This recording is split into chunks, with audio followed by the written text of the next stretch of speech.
Hello, Centurions. Welcome to the Channel 97 News Brief. In sports news, baseball tryouts will be March 9th, 10th, and 11th. Please see Coach Blackwood for more details.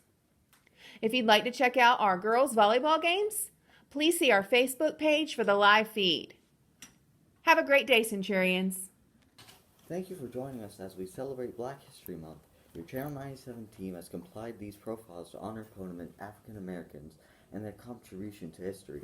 We hope you will learn from and enjoy these profiles. Rosa Parks was born in Tuskegee, Alabama on February 4, 1913. She spent most of her childhood learning about sewing and developing her skills as a seamstress. She joined the NAACP in 1943 and became active in the Civil Rights Movement. Rosa Parks became famous because of her bus ride on December 1, 1955. The white driver told her to get up because there were whites that wanted to sit in her seat. She refused and was arrested. She went to jail that day and is still remembered for her part in speaking on the Montgomery bus boycott. The boycott initially meant to last one day, but it ended up lasting 381 days and eventually resulted in a repeal of the city's bus segregation law. In 1957, due to hardships she suffered as a result of her part in the boycott, she moved to Detroit. There she became a secretary for John Conyers, and he was elected to Congress. She continued her work in the Civil Rights Movement as well as the betterment of her community throughout her life. Miss Parks won many awards for her service, including several honorary awards, doctorate degrees, and her introduction into the National Women's Hall of Fame in 1993. She was awarded the Presidential Medal of Freedom in 1996. She also has a monument in the Capitol's National Statuary Hall. Rosa Parks is sometimes called the mother of the Civil Rights Movement for her part in helping to bring on the Civil Rights Movement for prominence. Rosa Parks passed away on October the 24th in 2005. Her mark on the Civil Rights Movement was lasting, and her commitment to equality made her a national figure throughout her life.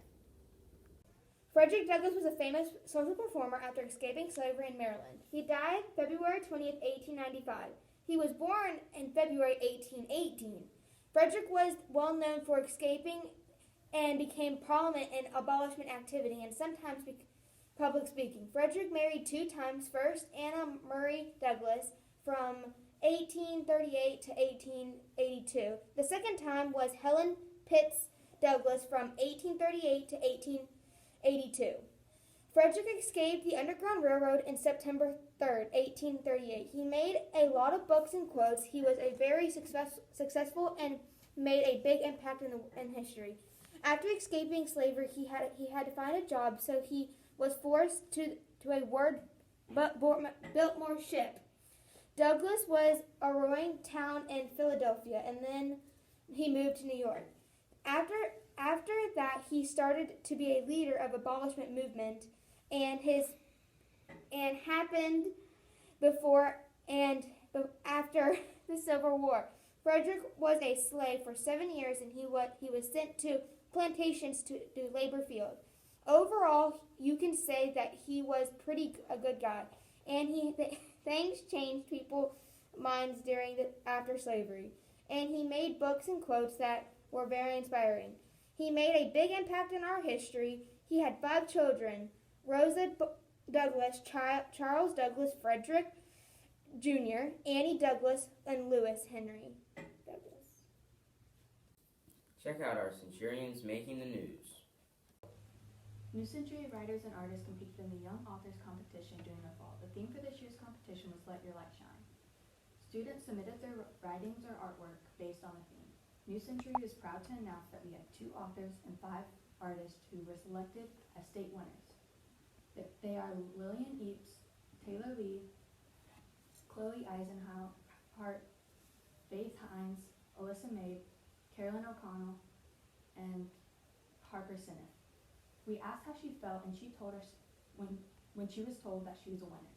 6th grade author Lillian Eaps said, "I am honored that people thought my paper was good enough to move on to the next round, and I am also hoping that when they read my paper, it reminds them even when it gets tough, you can let your light shine." Congratulations to our Centurions Young Authors winners. NCMS students recently competed in the Soil and Water Conservation Contest. The topic for this year's contest was We All Live in a Watershed. Students wrote essays and created PowerPoint presentations about this topic. New Century had 5 winners. In the essay competition, first place was Allison R., second place was Dylan B., and third place was Mason K. In the PowerPoint competition, first place was Cameron S., and second place was Sam S. We are proud of our Centurion winners.